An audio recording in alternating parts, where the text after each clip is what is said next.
India 6 और 7 मई की दरमियानी शब पाकिस्तान के मुख्तलिफ इलाकों पर हमला करता है। 2-3 घंटे बाद पता चलता है कि इस हमले का नाम ऑपरेशन सिंदूर था और फिर सुबह इंडियन एयरफोर्स की एक मुसलमान और एक सिख फौजी खातून एहलकार प्रेस कॉन्फ्रेंस करती हैं जिसमें हमले के अगराज़ व मकासद बताए जाते हैं।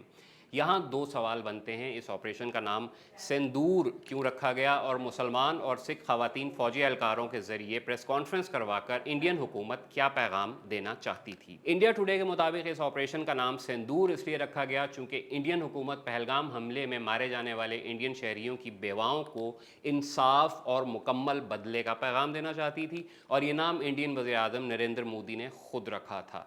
चूँकि इंडियन खवातीन शादी के बाद अपनी मांग में सिंदूर लगाती हैं और बेवा होने के बाद सिंदूर नहीं लगाया जाता। जब विंग कमांडर व्यामिका सिंह और colonel Sofia Qureshi TV channels पर सामने आई तो अगरचे ये एक गैर मुतवक्के सूरत हाल थी, लेकिन इसका पैगाम क्रिस्टल क्लियर था कि पहलगाम हमले में बेवा होने वाली इंडियन खवातीन को इंसाफ मिलने का ऐलान खुद इंडियन फ़ौज की खवातीन एहलकार कर रही हैं, और वो एहलकार जो अक़लियती कम्यूनिटी से हैं, यानी मुसलमान और सिख। इंडियन वेबसाइट आवाज़-द-वॉइस.in के मुताबिक इंडियन हुकूमत को अपने झंडे तले नारी शक्ति और हिंदू मुस्लिम सिख इत्तेहाद का पैगाम देना मकसूद था। याद रहे कि ETV इंडिया के मुताबिक इंडिया की तारीख में पहली बार है कि इस बड़े पैमाने के फ़ौजी ऑपरेशन की प्रेस ब्रीफिंग ख़वातीन अफसरान ने की। कर्नल सोफिया कुरैशी इंडियन फ़ौज की सिग्नल कोर में तैनात हैं और उनका ताल्लुक़ गुजरात से है। वो 1999 से इंडियन फ़ौज से वाबस्ता हैं और UN के कई अमन मिशंस में इंडियन फ़ौज की क़यादत कर चुकी हैं।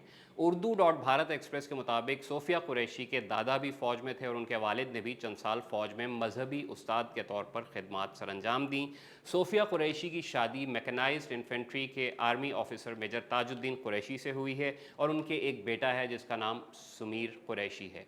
विंग कमांडर व्यामिका सिंह 2500 घंटों के फ्लाइंग आवर्स का तजुर्बा रखने वाली इंडियन एयरफोर्स की सिख हेलीकॉप्टर पायलट हैं और कई पहाड़ी हाई रिस्क रेस्क्यू ऑपरेशंस में इंडियन शहरियों की मदद कर चुकी हैं।